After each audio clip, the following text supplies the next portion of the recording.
to the Passed Down Magazine 1-year anniversary celebration and show. Woo! Let's give it up.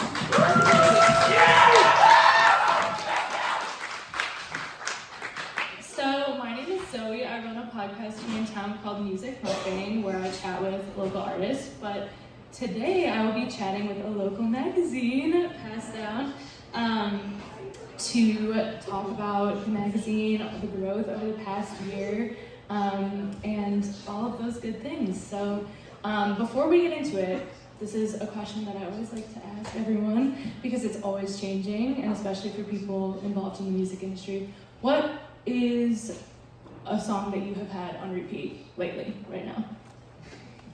I would say, a decade now, I would say, It's Too Late to Say Goodbye by Casey Elephant, my favorite band. For me right now is anything Fontaine CC, especially their song Favorite. That's my favorite off of, well, ironically, that's my favorite off of their recent album, and yeah. Oh, and as we go down the line, let's have everyone say like what your role in the magazine is too. My name's Riley. My role is head writer. I'm Carly. I'm the graphic designer, and the song I've had on repeat, I think, is "The Rover" by Led Zeppelin. One of my favorite bands ever. Yes.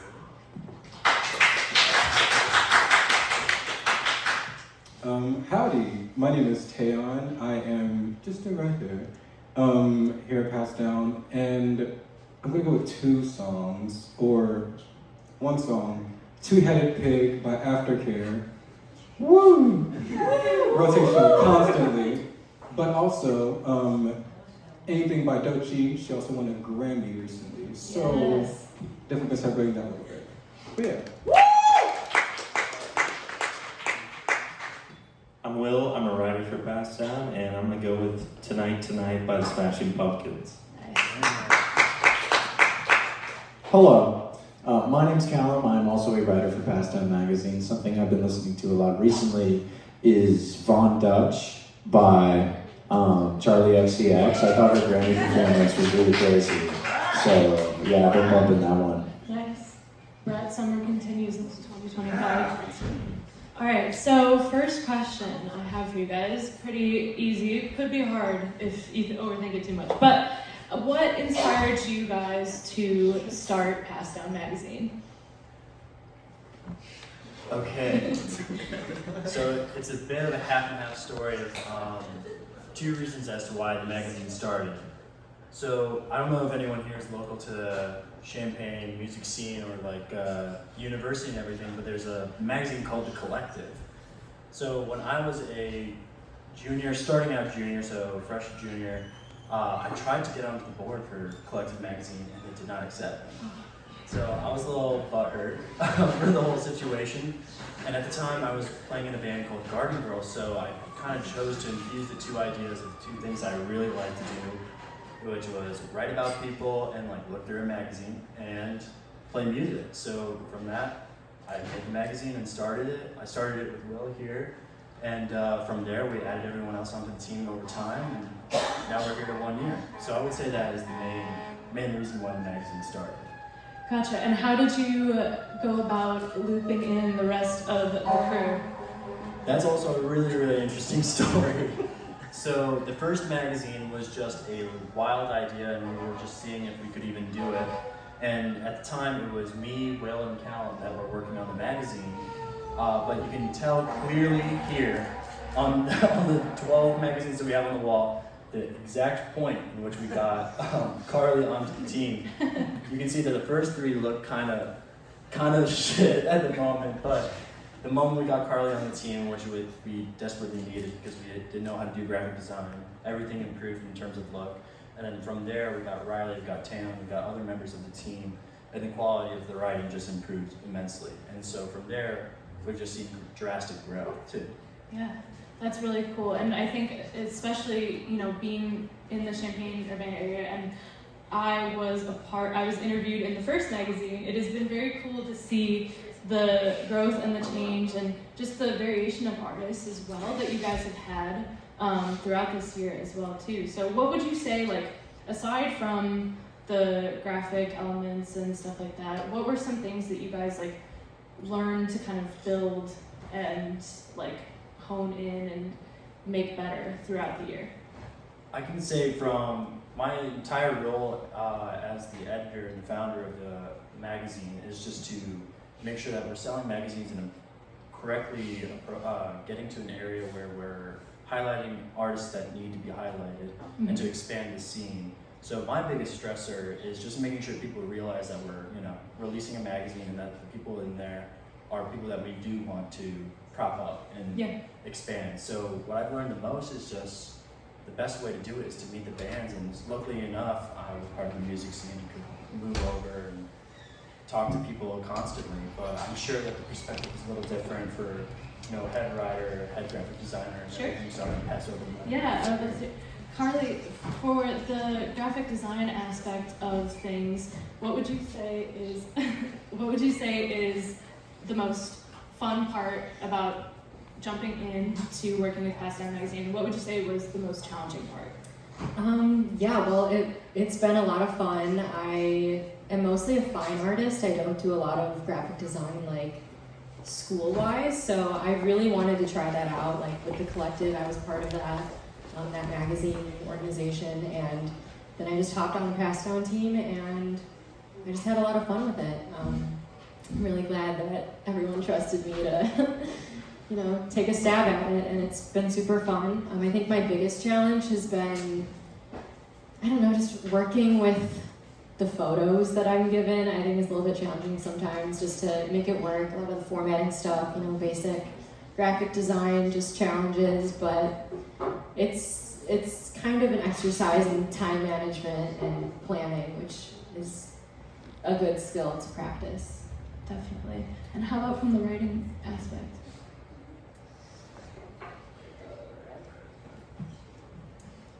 Like something we've developed over time. Yeah, what would you say has been the biggest thing that's changed? I mean, at first, for me, the biggest transition was from issue 4 to 5, where we started getting some bigger artists and everything.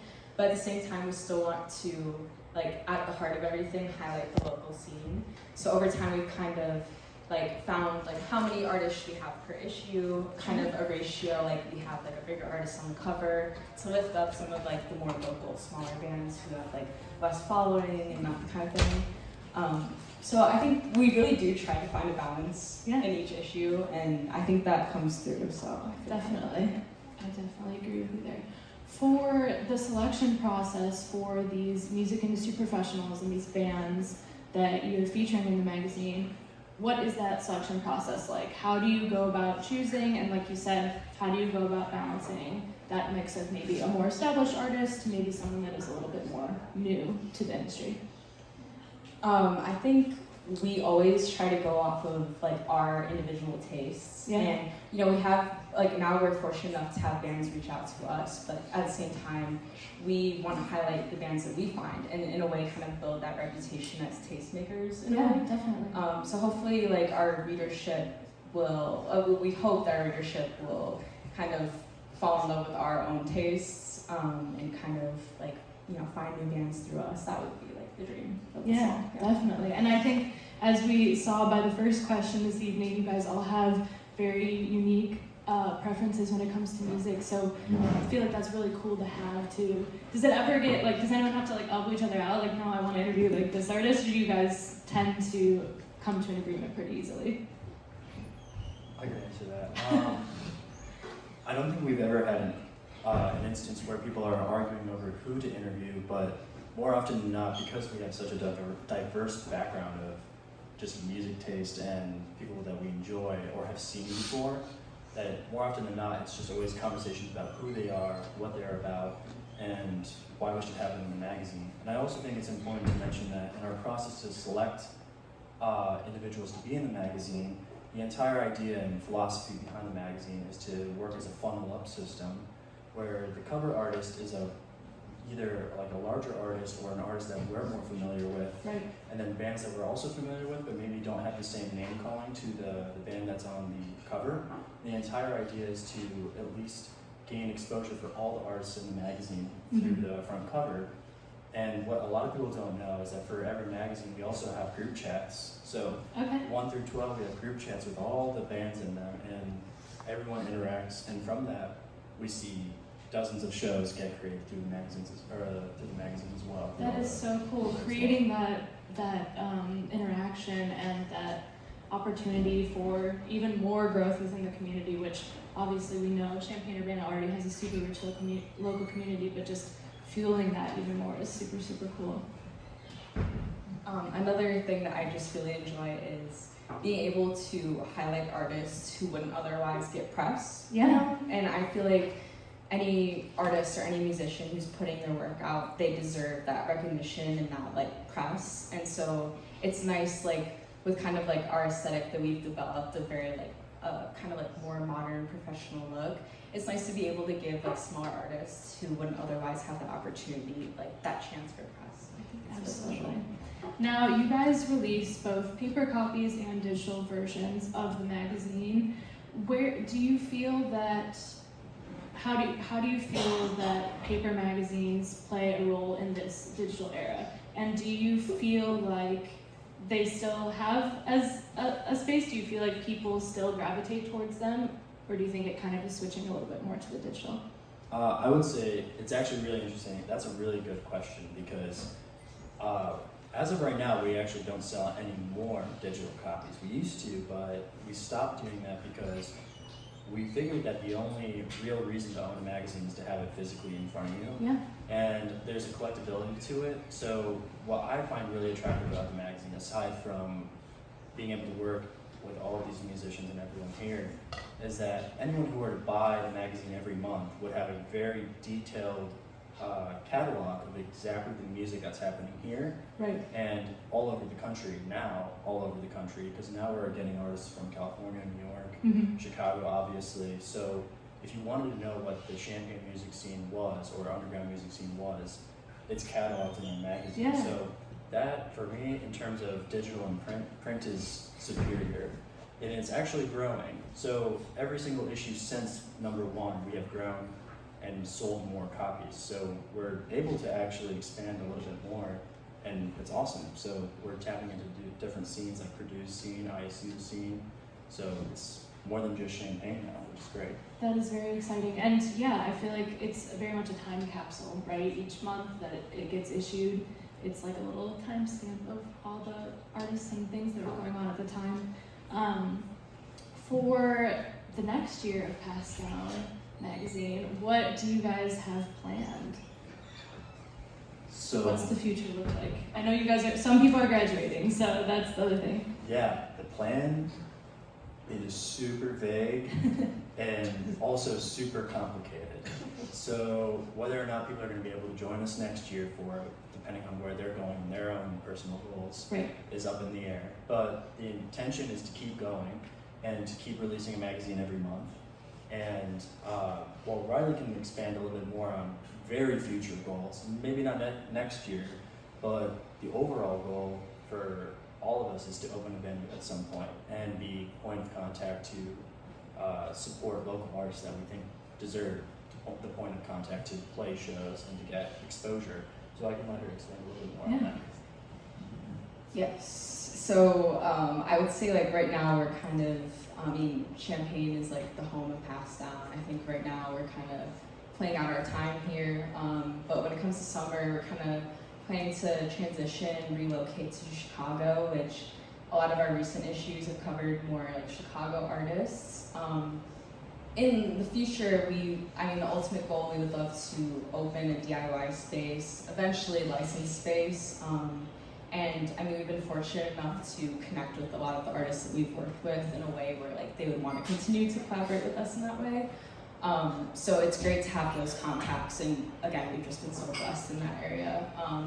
I think like once it comes to summer, we're thinking about Chicago, probably doing like collaborations for the time being with like pre-existing DIY spaces until we're able to sustain our own. But yeah. Absolutely, that is so cool. That's so many good things to come. I can already tell. And speaking of live shows and venues, for each of the magazines, you guys did a release show. Do you have a favorite release show that sticks out in your mind? And we can go down the line if you guys want to share your faves. So I do have two favorites Okay. that are slightly tied, but for two polar opposite reasons. And these two can attest to this because they were both there at both of them. But it's for 1 and 3. So 1, obviously our first magazine, and it was just awesome to be there. The guys who ran it was the Barn. Mm-hmm. Barn is no longer with us, but still In the memories. Chicago, they are with us. Yeah, they're in Chicago now, but that was an amazing show, extremely fun. I had an amazing time, and it was just like kind of a giddy moment to get the magazine out there. Yeah. And then 3, which was at the Mirrors, presumably at that time last show, but they have now since been resurrected. That show was also one of my favorites, just because of the circumstance of how we were selling the magazine. Essentially, the group, me, Will, and Callum. So we're all good friends, and essentially what happened is that we had bought 50 copies of the magazine, selling it point of sale, so we're selling it to you with physical copy, Right. and we all got too hammered, and essentially just left it. We essentially got way too drunk to remember where all the magazines went. We didn't know where they all went. We had too much of a good time. Kangaroo Court was there. We were talking to them, getting to know who they are, and we don't know where those went. So that was the most fun I've ever had selling the magazine, and I think that was my favorite. So if anyone sees a box of magazines, They're please return them. Very rare sighting. Limited edition, I would say. But yeah, I don't know if does anyone else have a favorite show? Interestingly, I was at the Pass Down shows since the beginning, and the Barn show was one of my favorites as well. But we're also so thankful to have worked with Candy Club for the issue 6 or 7 release. And that was just super fun because we got to bring in bands from out of town, and it's just so cool to be able to bring them here to perform. Yeah, our Canopy Club show was really fun. Really enjoyed that, and I think the Spice Rack, I've been there a bunch of times. Lots of fun shows there. So yeah. So I'm gonna have to be cliche and also say Canopy, because it was my first time ever spending time physically with the group, and it was a ton of fun. I was not willing to have drinks at that point, so I was like super nervous. But yeah, long story short, amazing show, amazing people, and I actually felt very welcome despite being the only person who and not knowing people. So yeah, it was pretty amazing. It was definitely the 3rd at the Mirror, and yeah, if John ever gets famous, I've got some good pictures to show everybody. Yeah.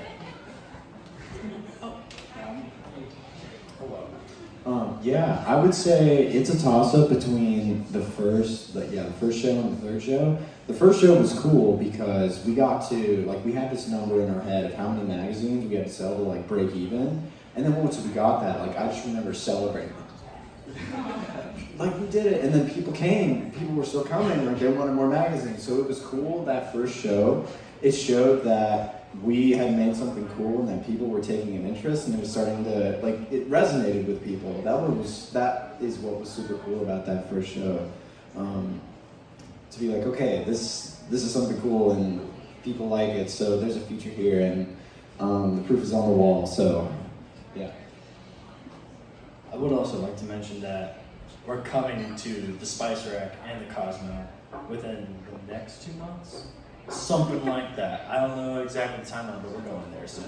For the future magazine editions? Yes, very, Nice. very. So everyone can stay tuned for that, for the upcoming editions before the end of the school year.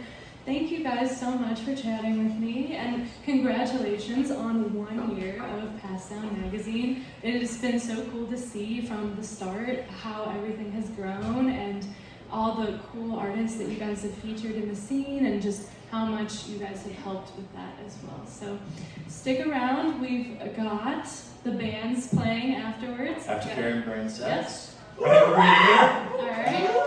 My name is Zoe. Everyone will be happy. Thank you so much. Thanks, guys. Thank you.